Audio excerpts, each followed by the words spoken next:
मेरा नाम हुना है और मैं 23 साल की खोबरो लड़की हूँ।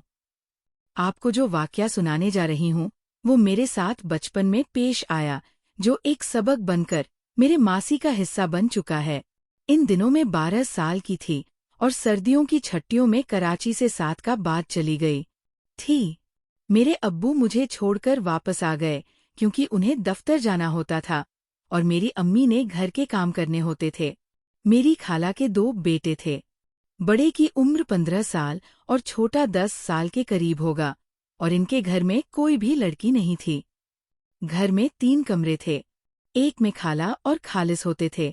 दूसरे कमरे में उनके दोनों बेटों के साथ मेस होती थी, जबकि तीसरा कमरा स्टोररूम के तौर पर इस्तेमाल करते थे।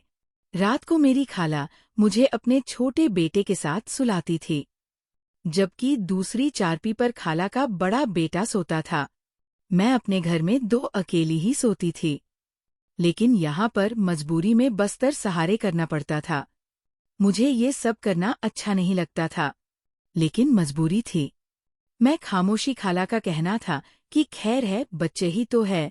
मुझे देर तक नींद नहीं आती थी। छोटा भाई तो लेटते सो जाता, जबकि दूसरा जो बड़ा बैठा था वह देर तक करोटे बदलता रहता। शायद उसको देर से सोने की आदत थी। खैर 23 दिन में मेरी दोनों भाइयों से अच्छे होगी। इस बार हम 12 है तक बातें करते रहते और फिर सो जाते। वो ऐसी ही एक रात थी जब बातें करते करते दोनों भाई सो गए, लेकिन मुझे अभी तक नींद नहीं आ रही थी कि कमरे का दरवाजा आस्तगी से खुला और कोई डब्बे पाव इंद्र दाखिल हुआ। मैं जानबूझकर सुई बन गई। थोड़ी सी आँख खोलकर देखा तो उसे पहचान लिया। वो मेरा खालो था। वो आहिस्ता डब्बे पहुंच चलते हुए मेरी सराहने आकर खड़ा हुआ, जिससे मैं थोड़ा परेशान हुई कि खालो ऐसा क्यों कर रहे हैं। फिर खालो ने मेरी काल पर हाथ फेरना शुरू कर दिया। मैं डर के मारे हिल बिना सीखी और वह मजीद आगे बढ़ता गया। इसने मेरे गले से एक हाथ कमीज के अंदर डाल दिया और एक हाथ मेरी कमर पर फेरने लगा। मुझे बहुत अजीब सा लग रहा था, क्योंकि मुझे कुछ पता नहीं था कि क्या हो रहा है। मैंने जोर से उसका सीने वाला हाथ झटक दिया तो वो जल्दी से कमरे से बाहर चला गया। सारी रात मुझे नींद नहीं आई थी और मैं सुबह देर तक सोती रही। खाला ने भी मुझे नहीं जगाया। जब मैं जागी, खालो काम पर जा चुके थे। इस रात वह देर से घर आए और चलती सोने चले गए। शायद उनके दिल में कोई और था और मैं भी उनका सामना नहीं करना चाहती थी। अगली रात में मकतूत रही, लेकिन कोई ऐसा वाकया पेश ना आया और 23 दिन गुजर गए। इतवार का दिन आया तो इस दिन खालू को छुट्टी थी और वह घर पर ही थे, और खाला से कहने लगे, हना को घमाते फिर आते हैं। क्या सोचेगी, खाला के पास गई थी और खाला ने कराची की सैर नहीं करवाई और कराची देखे बगैर ही वापस भेज दिया। खालू ने जब शिया कहा तो मेरे कान खड़े हो गए और इस रात वाला वाकया आंखों के सामने घूम गया। लेकिन मेरे अलावा किसी दूसरे ने उसकी बात खुद गहराई को समझने की कोशिश नहीं की। फिर सबका घूमने फिरने का प्रोग्राम बन गया और सारा दिन हम लोगों ने बहुत एंजॉय किया। शाम का खाना भी बाहर खाया, जिसकी वजह से काफी थक गए थे, और रात को घर आते ही सबके सब लाते कर सो गई। इस रात थिकन की वजह से मैं भी जल्दी सो गई थी कि ना जाने वे कौन सा पहर था, जब मुझे लगा कि कोई मुझे अपने बहाव में उठाकर ले जा रहा है। लेकिन वह एक ख्वाब जैसी कैफियत थी। जब मेरी खुली तो मैंने खुद को नरम वस्त्र की बजाय एक लकड़ी के फटे पर लेटा हुआ पाया। ये वो कमरा नहीं था जहां मैं सोई थी। कमरे में ज़ेरो बल्ब रोशन था और मुझे इसकी थोड़ी सी रोशनी में खालो नजर आया, जिसकी हालत काबिल एतराज थी और जिस्म पर कपड़े भी बिराए नाम थे। मैं बहुत ज्यादा खफ्ता हो गई। पता नहीं वह कैसे मुझे वस्त्र से उठाकर यहाँ ले आए थे।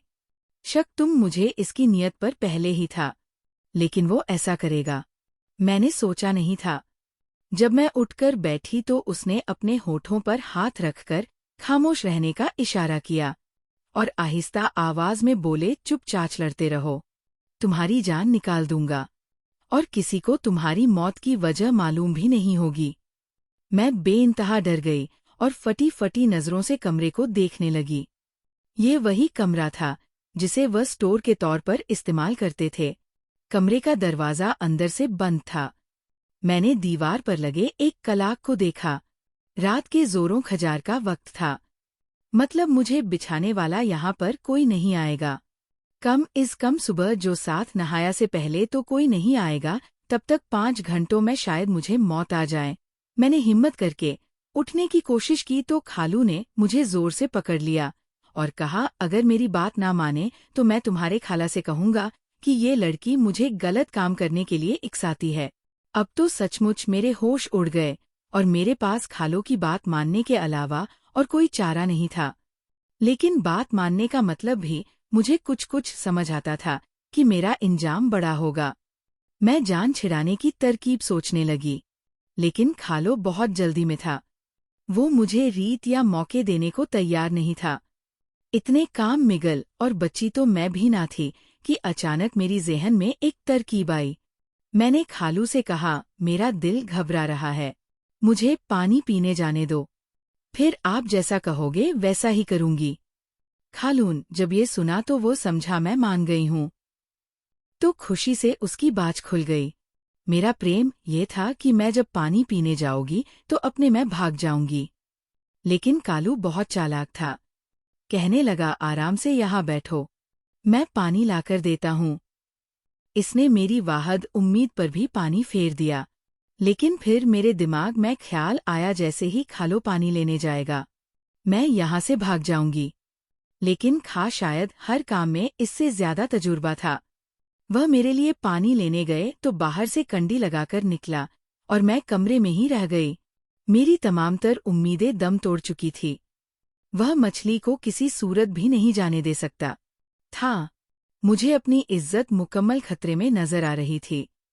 खालो मुख्तसर कपड़ों में ही बाहर चला गया और अपने कपड़े यहाँ कमरे में छोड़ गया। अचानक मेरे दिमाग में बचने का एक आखिरी तरीका आया और मैं किसी सतत से मौके गिनाना नहीं चाहती थी, चाहे बाद में उसकी कीमत चुकाना पड़े। मैं जल्दी से उठी और कमरे को अंदर से कंडे लगाई और वापस लकड़ी के तख्ते पर आकर पलेट गई। थोड़ी ही देर बाद मेरे खालो पानी लेकर आ गया। मुझे बाहर से कुंडी खुलने की आवाज आई, मगर दरवाज़ा तो मैंने अंदर से बंद कर लिया था। वह परेशान होकर आहिस्ता आहिस्ता आवाज में मुझे आवाजें देने लगा कि हुना, दरवाज़ा खोलो, पानी ले लो। लेकिन अब दरवाज़ा बंद हो गया था क्योंकि इसके कपड़े अंदर पड़े थे। वो अपने ही जाल में फंस गया था और मेरी मनती कर रहा था, बैठी बैठी कह रहा था। लेकिन मैंने उसकी एक ना सुनी और वो थोड़ी ही देर में वहां से भाग गया। मैं सुबह तक वहां लेटी रही और खाला के उठने से पहले जाकर अपने कमरे में लेट गई। जब मैं उठी तो खालो घर से गायब था। वो काम का बहाना करके 3 दिन तक घर न आया। 80 दौरान मेरी छुट्टियां खत्म हो गई और मेरे अब्बू मुझे लेने आ गए और फिर मैं इनके साथ वापस आ गई। उसके बाद मैं अकेली किसी भी रिश्तेदार के घर नहीं गई। आपको कहानी अच्छी लगी, इसको लाइक कीजिएगा और सहारे कीजिएगा और चैनल को सब्सक्राइब कीजिएगा। शुक्रिया।